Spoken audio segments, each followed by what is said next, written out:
మన ప్రభువును రక్షకుడైన యేసుక్రీస్తు నామములో మీ అందరికీ శుభాభివందనాలు తెలియజేస్తున్నాను. మరొక సమయంలో దేవునికి వాక్యమును ధ్యానించుటకు దేవుడిచ్చిన గొప్ప సమయాన్ని బట్టి దేవునికి స్తుతులు చెల్లిస్తున్నాను.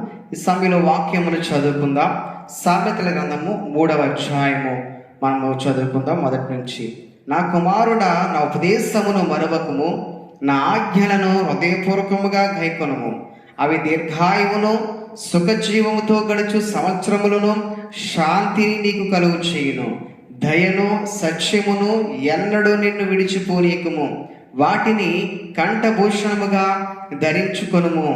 నీ హృదయమును పలక మీద వాటిని రాసుకొనుము.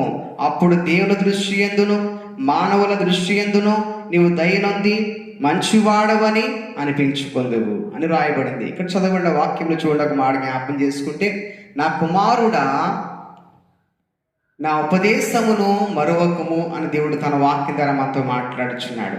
నా ఆజ్ఞలను హృదయపూర్వకముగా గాయకొనుము అని వాక్యం ద్వారా దేవుడు మాట్లాడుచున్నాడు. అలాగా ఉపదేశమును మర్చిపోకుండా ఆజ్ఞలను హృదయపూర్వకంగా గాయకుంటే గనుక అవి మనకేం కలుగు చేస్తాయంట?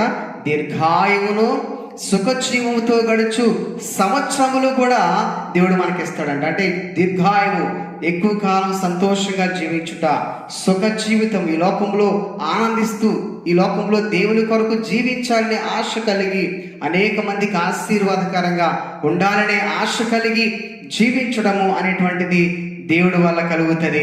అది దేవుని ఉపదేశం వల్ల కలుగుతుంది.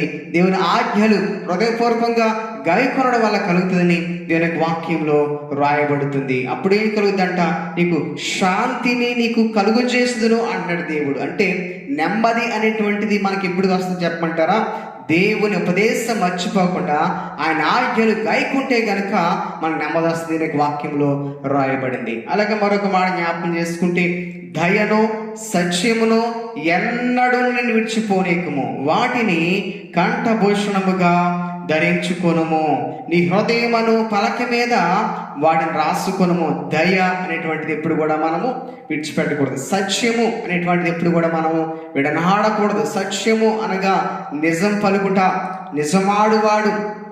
వాక్యంలో ఒక మాట రాయబడింది, నిజమాడు పెదవులు నిశ్చయము నిల్చును అనే మాట రాయబడింది. చూడండి, ఇక్కడ ఒక మాట జ్ఞాపకం చేసుకుంటే, దయ సత్యము కూడా ఎప్పుడు కూడా మనం విడిచిపెట్టకూడదు. ఆ రెండింటిని కూడా మనం చాలా జాగ్రత్తగా ఈ లోకంలో కాపాడుకొని వారమే ఉండాలి. వాటిని కంఠభూషణంగా ధరించుకొని ఈ లోకంలో దేవునికి ఇష్టలుగా జీవిస్తూ దేవుని కొరకు జీవిస్తుండాలని దేవుడు కోరుచున్నాడు.